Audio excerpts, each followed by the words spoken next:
Hi, this is Jeffrey Cohen here to talk Week 8 market wrap up, financial markets, and a little bit in our quantum consultancy.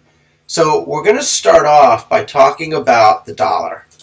So, today is February 26th. On Friday, market's not quite closed yet. And I just thought I'd share with you just a whole host of financial information. It's been a really interesting week. The first is the dollar's a little weaker earlier in the week. It ends the week a little stronger. So what do you mean by that, Jeff? Well, first is there's a thing called the DXY, DX-Y, which is an index. And so if you look earlier in the week, it's down, right? It actually fell pretty low on Thursday, down to 89.7, but it's up 90.8, well above where it's been through the week. The other place you would look for that is you would look for the euro. And so if you look right here, you see the euro's trading at $1.20.8. That number has been as high as $1.22 this week. And look at that. Dramatic weakness in the euro, which has strengthened the dollar. So we see some money coming into the dollar. Next, we're going to talk about bond yields. So there's been a lot of conversation about interest rates. So a bond yield is just the amount of money you get if you buy and hold the bond. It's pretty easy to understand, right? So if I give money to the government and it's risk-free, I know they're going to pay me back. How much interest rate are they going to give me? And so longer yields, 10-year money, continued to rise. Right, and so let's be honest, so did inflation. And so inflation, CPI, Consumer Price Index, hit 1.4% unadjusted for the year. And so the 10-year bond yield just hit 1.5%. And so you subtract the two for real interest rates, right? What you get after inflation eats away at your buying power. And that's pretty much zero.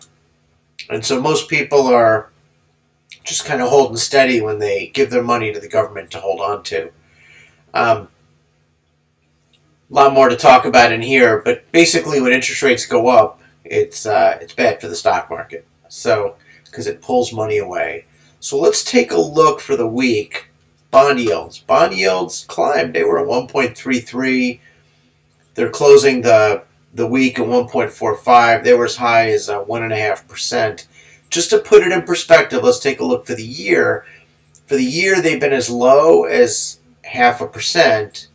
Now they're up to 1.5%. So who knows where the tipping point is. But for right now, it's just good to know that we're near zero real interest rates, and that I believe, Chicago Quantum believes, that that long bond, 10-year money, is going to move up with inflation. And that's important.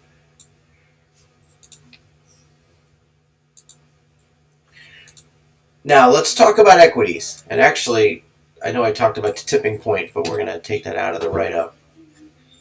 So we talk about equities, right? Each day was crazy.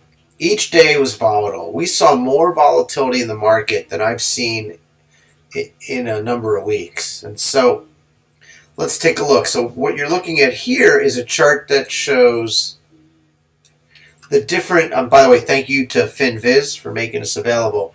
This is the S&P 500 one-week performance by industry. And you see the companies. So, I noticed that financial services, pretty green, looks good. Energy, pretty green, looking good as well. And industrials, fairly green. Look at railroads, Caterpillar, John Deere. By the way, John Deere, amazing company, very, very, very well run. But you take a look, consumer cyclicals, right? Blood red. Look at Tesla, 13.4% down. Google, Facebook, Microsoft, Apple, all the semis, software companies. So tech is down, healthcare is mixed, diagnostics is mixed. Consumer defensives are not doing that well. Real estate's down, utilities down. So, it's a mixed market, right? And so it's not like you just put your money in and watch it. You might be watching it go away depending on the industry that you're in. So thought this was interesting.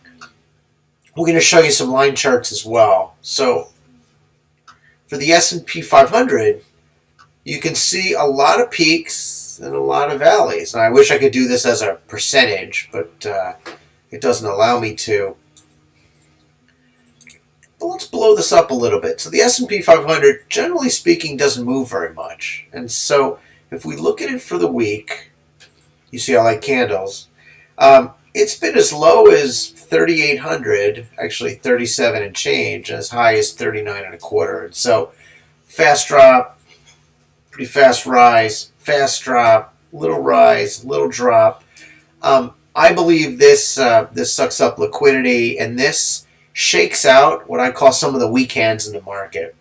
And so imagine you don't have a lot of money, you're in the stock market, maybe you're using borrowed money, maybe you're using your next rent check, and all of a sudden, you're doing fine, and it drops like this, and so you get stopped out. It's fine, you lost a bunch of money. Maybe you put it back in, it goes up again, boom, comes down, you get stopped out, right? Or you get margin called out. This is tough. It takes liquidity out of the market, ups and downs like this. So this is the S&P 500, which we really wouldn't expect to see. Now, if we look at NASDAQ, generally a little more of an exciting market. Same thing, right? Like a flash crash at the beginning of the week. Look at that. Dramatic. And then up, down. Another crash, right? Up and down. And so lots of ups and downs. Hard to find a sense of security in the NASDAQ this week. And so, again, a little tough in the market. And so we look at the Russell, right, which is the small caps. The Russell 2000 is a great index for tracking small caps. And you can see here, starts Monday, pretty flat, pretty strong. Boom. Flash down into Tuesday morning and open much lower. Climbs back up that hill, down by Friday. And so, tough week. So, we're talking about it, right? Ups and downs. So, interest rates could be the blame, but maybe not, because it's kind of obvious, right? Inflation goes up to 1.4%. I can show you that right here. The CPI, Consumer Price Index, right? U.S. Bureau of Labor Statistics. In January, the Consumer Price Index for all urban customers rose 0.3% for the month and 1.4% for the past 12 months.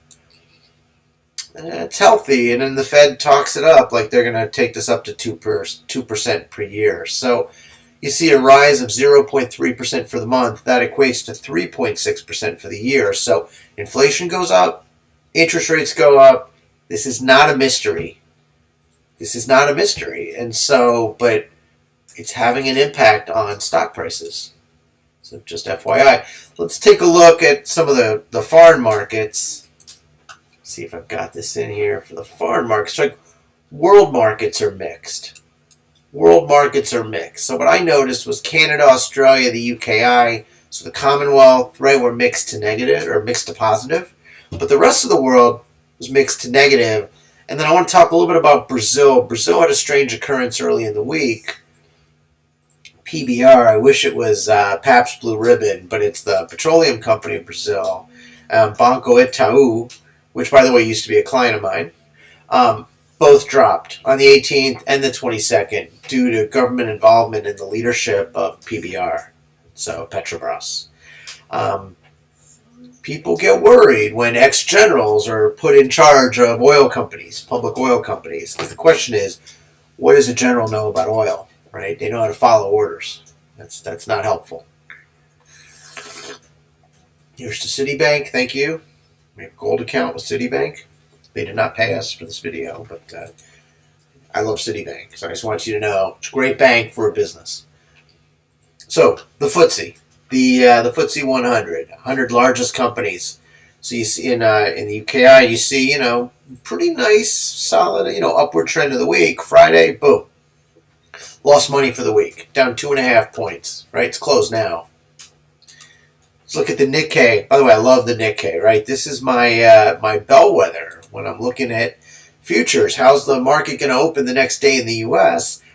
And you see A little choppy, but generally looks like it was trying to hold up through Thursday. Stiff upper lip, and then Friday just dropped. So Thursday was bad in the U.S., so Friday would be our Thursday night. And so down significantly, down about 1,000 points for the week. That's tough. It's like 3%. And so tough when you see the Nikkei dropping. We'll take a look at the Bovespa, which is the Brazilian market, and you can see, I wanted to show it to you going back a month. A little bit ups and downs, but a pretty dramatic drop when the government got involved in PBR's management, Petrobras, and then it's really not holding on. The U.S. shows weakness, Brazil shows weakness, and it's tough, right? So now you've got a couple of markets down. You got the FTSE, UK, you got the Japanese market, you got the Brazilian market. Why don't we take a look and see what other markets are doing? This is the weekly performance for FinViz for the largest companies. So you see Israel, right, pretty blood red. China, pretty heavy red. Taiwan's red. Australia looks okay. You see Europe, for the most part, pretty mixed. Brazil's blood red. The rest of Latin America is pretty tough right now. And Mexico's pretty bad, right? Canada, mixed to the upside. And so what I would say is the U.S. sneezed, the world maybe catches a cold here. And so just something to keep track of. Not to say next week won't be a great week, right? But, it's week by week in this game. So if we look at the rest of the world markets right now, and we look at the percent change, so how they've closed or where they are now, just something to look at. So the S&P looks like it's trying to close the week strong. It's up 0.4. NASDAQ's up 1.3. The Russell's up 1.2. Yesterday I remember looking at these things, and they were down 3.5%. Right? Crude's still above 62. Gold's still above 1,700, although it's down 3% for the day. But if you take a look at the daily charts, look at the red in Asia, Europe and Asia. Just a bloodbath. Open low, drop lower. You see lots of markets, right, tried, couldn't hold on, and just were down for the entire last trading day. And so it's a tricky week. Tricky day, tricky week. So let's look for some good news, right? Crude oil. Tough right now, but for the 5 days, looks strong, right? Hit a low of around 59.5, up at 61, almost 62. Right? Crude oil looks strong. If we look at it for the month, we see a pretty dramatic rise from the 50s into the 60s, and it seems to be holding in the 60s. Natural gas, on the other hand, and I got to call out one of my Twitter followers. He called natural gas down to about 268 by the end of March, and he or she might not be wrong. I knew with the winter freeze we'd be hitting $3, but let's take a look back for the month on natural gas. Hit a low of about 250, peaked with the freeze at about 330, and it's been a steady decline down to right now it's at 276.70. Let's take a look for the year, and you see, pretty much built a base, a resistance base at around $1.80, and now it's, looks like it's pretty strong around $2.50 to $3, and so natural gas is up. That helps, by the way, pipeline companies, oil companies that also produce natural gas as a byproduct drilled for oil. Let's take a look at gold. Gold for the week, down a little hard, right? Dollar strong, interest rates are up. It's not good for gold.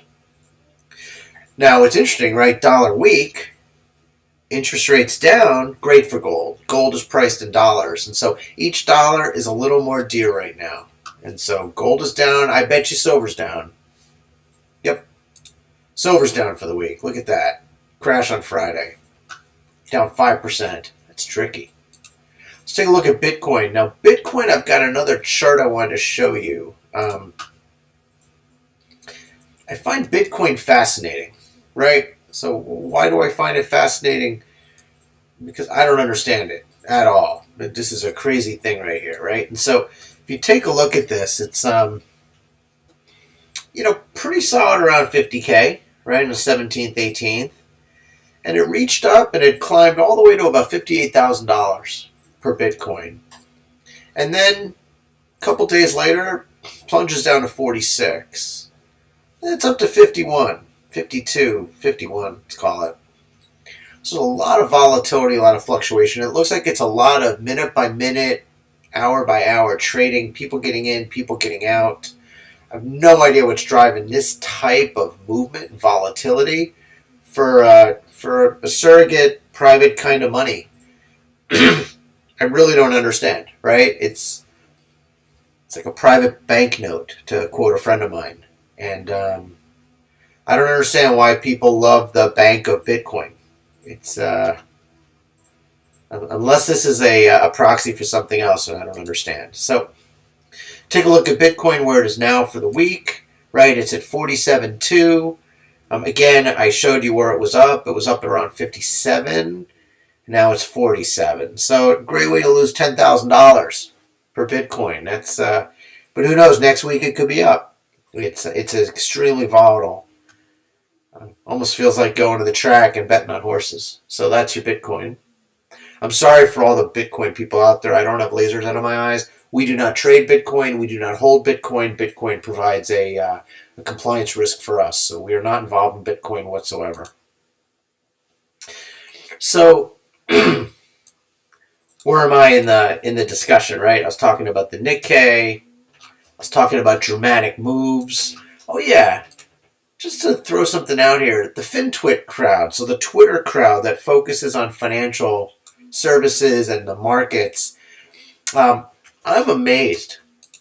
The FinTwit crowd is very nervous, calling tops, talking about, they want long and short exposure, talking about how this could be the end. And, I didn't see that a lot. I got introduced into the FinTwit crowd. There was a lot of passion in that crowd. There was a lot of excitement. You had people like Laid Back and Atlas Trading and Zach Morris, pumping. New York Stock Exchange traded stocks and NASDAQ traded stocks to the moon, or American, New York Stock Exchange American. Now they've moved over to the OTC, and the more serious folks that I follow are very negative, very nervous about this market. And so, just thought I'd share that. We talked a bit about oil, about gas, about the euro, about Bitcoin, your real estate. Let's talk a bit about real estate. So I think this is important. So of course, right, what do the pundits talk about with real estate? By the way, I've been ordering a lot of books. One of them that I recommend, it's heavy, by the way, is Edwards and McGee, Technical Analysis of Stock Trends. Now, I'm not a chartist and I'm not a technical trader, but I do believe it's very important to at least understand, because people on Twitter, people out there like to talk about it. And so, let's see, where's my picture? I don't know. I'll get to it. But point is, the market talked about how pending home sales retreated 2.8% in January. Oh, so home sales that are pending, not actually completed home sales, right? And you're talking about how there's some problems. But when I took a look at the data, I saw something very different. Let's see if I can find that data for you.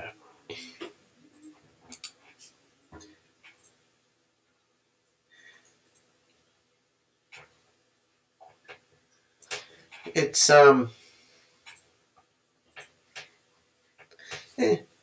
that's not the one I was thinking of.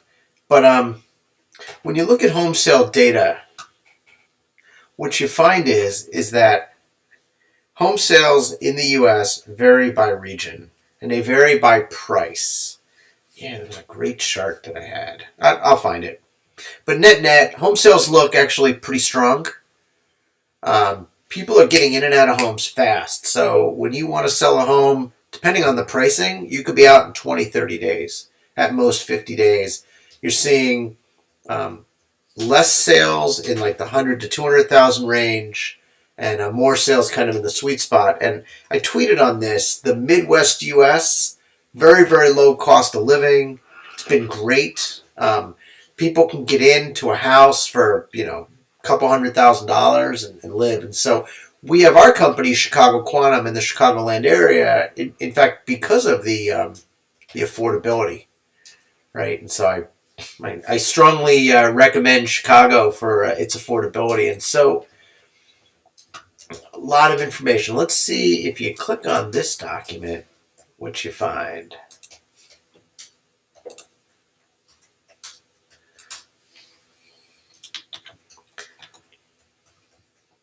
Yeah, this is perfect. This is exactly what I wanted. So let's talk about this. So when you look at U.S. home sales, you want to look at how many days on the market, right? And so we start looking at things even by region. $100,000 to $250,000 home, you're on the market 16, 13, 20 days. It's nothing. Million and above, 23 days. 52, 54, it gets a little bit long. Midwest at 43. The U.S. overall is 38 days. So can you imagine you have $1 million, $10 million home, and within 38 days, a little over a month, you're able to sell your home. And 16 days on U.S. average for $100,000 to $500,000. 21 days if you go up to $750,000. So you're in and out of houses pretty fast. Let's talk about the distribution. Most home sales are still in the 100 to 250 or 250 to 500 range. Very few, under 10% or 750 and above. 6.2% are 0 to 100K. So you got the sweet spot here of 100K to 500K.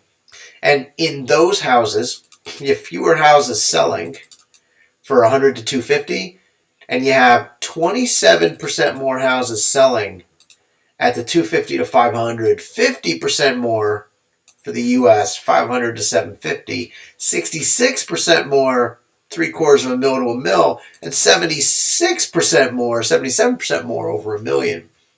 So what's happening is at the lower end of the market, there's fewer homes being sold, but at the higher end of the market, you have a lot more mobility. So either people are getting wealthier, they're making more money. I don't know how that could be, right? We're all working from home, but people are buying homes, they're moving up. Maybe it's because of the pandemic, they're in their house more, but the net here is it's fast. The sales distribution is still very healthy in that 100 to 500 range, but we see a lot more sales at the high end. And I think this is important when you think about the economy, kind of the Main Street economy. And so I want to talk about that a little bit for y'all. Unemployment data. This is important as well. So unemployment data is a little down. It's better. It's healthy, right? So unemployment's down in terms of claims, in terms of people, in terms of even going back a couple weeks and restating with better data. And this was interesting. The federal government, and the Department of Defense are not downsizing. You can see the data. They project it. They show it separately. And so, but the performance does vary by state. Illinois is struggling a little bit, but it's state by state. Here's a good source of that data. Let's pop it open for you so you see it. Here it is. News release came out Thursday morning. By the way, I hate this chart. Makes no sense to me at all. But, here's the pandemic. Boom. Here it's been trending lower. I love it. It's less than 1 million people. But this is some of the data that you start to see. You start to see state by state. You start to see some interesting information. So what I will say is this. If planning to move or to invest in a certain area, you definitely want to look at the employment information for Illinois, right? You've got you're up on claims about 12,600 more, and your insured unemployed are pretty darn high there at 275,000. So Illinois has got a lot of work to do to put people back to work, and I for one welcome the opportunity as we sell more work. Chicago Quantum, put some people on the payroll. Let's get to work. I need to talk a little bit about kurtosis, skewness, and variance, and what we're learning here. So, it's a pretty dry topic. So, what is kurtosis? Kurtosis is, if you think of a distribution of events happening, random events happening, such as you line up 10,000 people and you look at their height. Okay, what are the odds that there's going to be really, really tall people and really, really short people? Or we look at rainfall in a certain area for a month, and we look at 1,000 years of rainfall. Should be pretty random around a certain distribution, right? Certain areas are very rainy. Other areas are not so rainy. So kurtosis, using the rain example, is how often is there a drought and how often is there a hurricane? For skewness, this looks at kind of recent momentum. And so a skewed stock has more positive reads than it should on average. So if I was looking at that stock over 100 days, maybe it goes up 65 days. Now, on average, it goes up what it goes up. But it just seems like it's more positive days than negative. Maybe the negative days are tougher, but the positive is great. And variance is just how much it moves, and you basically take the squares of the of the change, and so you look at an absolute value of movement in a stock. And so the academic literature that we've read has talked about a high kurtosis, they call it leptokurtic, a positive skewness. Those are great things you want to find in a stock. And then I don't see it in the literature, but a low variance portfolio, a low variance stock would be great as well, because then it doesn't move much, but on occasion can move explosively and generally goes up more than it goes down. Sounds like a match made in heaven. So we found two of those stocks. We found UTZ, which is a food company, and we found DPZ, which is a food company. So at least they're both like in, consumer food. One is Utz. They make chips. They also make those cool cheese balls in those big containers. You can get them at Woodman's. And then DPZ is Domino's Pizza, the largest pizza chain in the world. So they move, but not always in the right direction. So let's see if I can find that chart. That's really... Oh, so first off, you got to get a little nervous, right? Because Domino's Pizza, right, leptokurtic, moves. Doesn't always move in the right direction, though. Let this sink in. Domino's Pizza should be doing great in a pandemic. It's down 9% at one point this week. In a couple hours. It's terrible. That's the kurtosis part of it.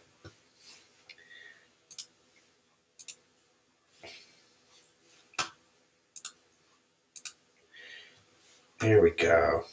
Here's the chart I wanted. What am I looking at here? I'm looking at Domino's Pizza, and then superimposed on Domino's Pizza, I've got Utz.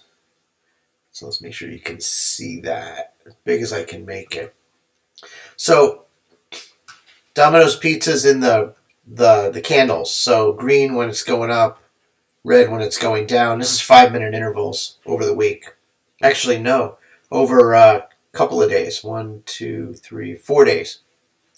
And what you see is there's Domino's Pizza, right? Coming down, coming up, down and up, boom. Hit the floor. Probably earnings related, down 10.4%. Then you have Utz. Utz was pretty flat. It did drop as well when we had our little flash crash on Tuesday. But then pretty flat, and it worked its way back up again, right? It saved the week. It's about flat. And so you can see how leptokurtic movements allow it to really burst up 3-4% in a day, right? Down 3 or 4% in a day. But so Utz ended up on the right side of the day and Domino's on the wrong. So I guess what I would say is just because a stock is leptokurtic, positive skewed with low variance, doesn't mean it's a buy, but it does mean you should do your fundamental analysis. And this is one of the outputs of our model. So if we're looking at 3,500 stocks, we'll tell you which stocks are low variance, leptokurtic, or if you like it, mesokurtic, or even platykurtic. So if you don't want those movements, if you want the safety, Jeff, I want to be in a place where the sun's always shining. I don't want droughts. I don't want hurricanes. Just a little bit of rain every month. I want no movement at all. That's fine. We can do that for you. And so those stocks are out there as well. So this is one of those where, we looked at the academic literature. We jumped in. I'm not sure I always like what I see. And so I wanted to share that. So I want to talk. This was one of the. I want to show you something. Nervousness in the market. So, look at this title. So first off, the Nasdaq's down 2.6%.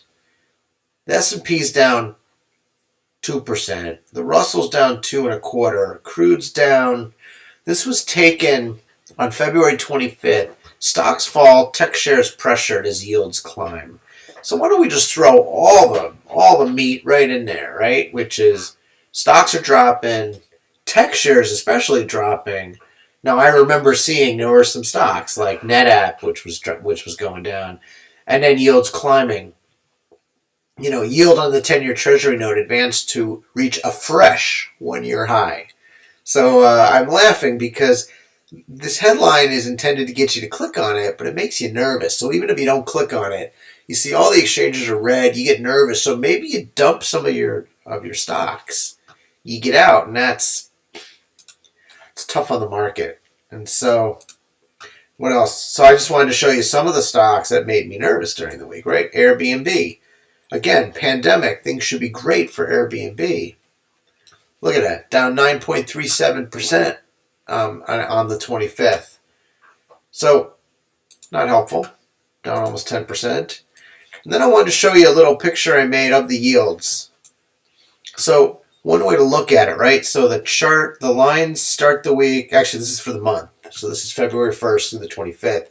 You see how yields are climbing, right? So the top of the bar, you would expect that the highest yield is the longest duration or longest maturity time that you have for the bond. And so 30-year bonds went up a little. 20 years went up more. It's a steeper curve going up. 10-year, much more. 7 years up pretty high, and then the 5 years up pretty high. But then you go back to like 3-year, 1 year, and you can see at the bottom the 1 month. You can't really see it that well. 1, 2, 3, and 6 month, right around zero. So what's happening is the Fed, and this is another discussion I have with a friend of mine, like the Fed can't control long-term rates, so the market is driving the long yields higher. But the Fed does control short money. And short money right now is still right around zero. And so that is a steepening of the yield curve. So you can't really borrow long and lend short, right? But you can borrow short, borrow for free, and lend out and maybe pick up 2.5%, right? You can get a 2% spread on your money. And so this steepening of the yield curve does create some profit opportunities for large institutions that can borrow, at the short money rates, maybe even at the windows. So I want to talk a little bit about that. So what about our firm? What are we up to? So again, we're Chicago Quantum. And as always, want to thank you for listening. We simplified our offerings. We have 2 offerings now for managing portfolios. Again, you can always buy custom consultancy, but if you just want to pick stocks, $150. You give us up to 128 tickers, plus some backups in case the data doesn't validate. We run the analysis. We give you the most efficient portfolio. We find the needle in the haystack for you.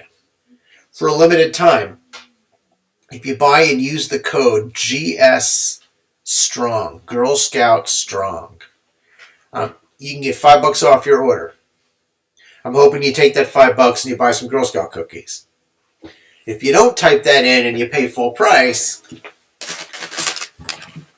we buy the Girl Scout cookies and we'll donate them for you. Helps my daughter's troop, helps give them activities and things, CEO badge, marketing, but also just good community service and leadership. This money goes to helping the Girl Scouts to achieve their dreams. We're big supporters of Girl Scouts in this house. And then for $7.50, we analyze whole exchanges. You don't have to give us the specific stocks. You could just say, Jeff, look at all 4 exchanges, look at 3, 2, 1, and again, the same $5, to the Girl Scout cookies. That applies as well. And again, you could take the $5 discount, or we promise to buy and donate some Girl Scout cookies for you. So that's pretty cool. One of the ways I think about this is, money needs to be spread around. Money doesn't do any good sitting in a bank account. You want to spread it around, and you want to help grow. You want to help build young minds and young companies, young opportunities. And so we choose to spread it around like the Girl Scouts. What else can I show you? So,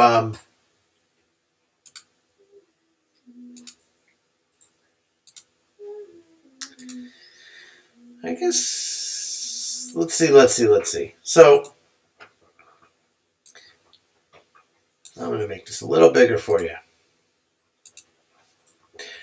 So we continue to build our model. So what does that mean? The Chicago Quantum Net Score hasn't changed, right? It's the variance of a portfolio minus the expected return of that portfolio raised to a power. However, we are starting to think about what happens when markets fall. So expected return is based on, markets rising. Well, if markets fall, then I need a different model. Maybe we need a way that people can bet on stocks that are not going to go up, or stocks that go up in a downward market. So we're starting to think through that. So we're thinking about inefficient portfolios. Why would anyone want that? Well, it's interesting. It's a different model. But if you'd like to collaborate on thinking through either picking out a spread of an efficient portfolio and a not efficient portfolio, or betting that the market might fall, or just protecting your portfolio, give me a call. Call me directly at 847-780-4401. That's the office landline, and we can collaborate on this. And again, we continue to build our platform, to build our model, and to build our capabilities. So I want to thank you for listening. I hope you have a great week. And I'm going to show you these disclosures, and I'm going to talk a little bit, but in general, stay healthy and be safe, and hopefully you make a lot of money in the stock market and in the financial markets. So a couple of quick disclaimers. Chicago Quantum is a service mark of U.S. Advanced Computing Infrastructures, Inc., and offers services in the areas of quantum computing and management consulting. We have a full disclosure of fees on our website. We do our own research and believe all information to be true and accurate when presented, and we are not paid to produce these videos or engage in social media. If anything, we advertise to get the word out to people. So if you like what you're hearing and you want a notification every week, just go ahead and hit the subscribe button in YouTube. That really helps us. We also do not make any money on these videos, so subscribing is for your own benefit. You get to know when the next presentation is coming. I'm going to disclose that I, Jeff Cohen, own one of the stocks that we discuss, one of the stocks that we write about, and one of the stocks that we pick. I am long SMLP, which is Summit Midstream Partners LLP. So how did we find this stock? So what happened was we picked the stock back in early November. That was a crazy time. The stock was like $10, right? It's over 20 now. So stock was $10. I didn't know what I was looking at, right? Pipeline, midstream. I mean, what's going on? So we took a look at the fundamentals. We liked what we saw. We liked that they were paying down debt. We liked the actions that management was taking, and we liked the potential, if they survived any kind of financial distress that they were in, like this was a high yield play that could really take off. And so we've continued to grow more and more bullish on the stock and increase our position. And I think it's great. And so the more fundamental research we do, it seems like the better it is. However, this is a risky investment. This is a triple C credit rated company. You can lose all your money. You can lose it all. You can buy the stock and it can go to zero. This is a risky investment. It can also go up, which is what we think, but it can also go down. So please do your own due diligence, do your homework before you invest in this stock or any stock. And we are not investment advisors, and this is not investment advice. So please see our website in the footer for a full list of disclosures. Thank you very much. You take care now. Bye-bye.